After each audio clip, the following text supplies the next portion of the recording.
आगाह की अवां खे कराची में ज़िले ओभर की अदालत में मेहरान टाउन फैक्ट्री बाय केस की ॿुधणी थी है। वाक़े आगाह कंदालूं ॿुधणी दौरान अदालत पारां जांच ऑफिसर ते कावड़ जो इज़हार कयो वियो। अदालत जो जांच ऑफिसर के शोकाज़ नोटिस जारी कयो वियो आहे। 7 अक्टूबर ताईं वज़ाहत तलब कई वई आहे। अवां खे अपडेट कंदालूं।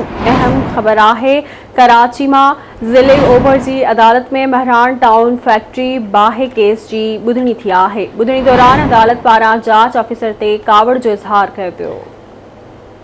अदालत पारां जांच ऑफिसर के शोकास नोटिस जारी किया वियो है। 7 अक्टूबर ताईं वज़ाहत तलब कई वई है। अहम ख़बर अवां ते पहुचाई पिया। कराची में ज़िले ओभर की अदालत में मेहरान टाउन फैक्ट्री केस की ॿुधणी थी है। ॿुधणी दौरान अदालत पारां जांच ऑफिसर ते कावड़ जो इज़हार किया वियो है। तफ़सील मालूम कंदासीं। कराची में महताब शरखान जी। महताब आगाही ॾिजो।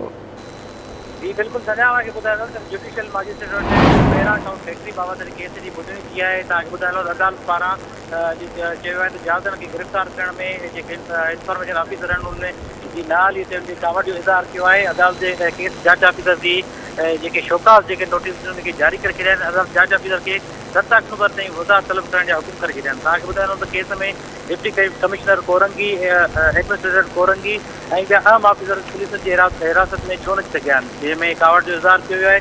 अदालत पारां जवाबदारनि जे वकील हसन साबिर पिणु दरख़्वास्त में ॿुधायो आहे त जांच ऑफिसरनि खे जेको हवाले कयूं आला ऑफिसरनि जे हवाले कयो वञे।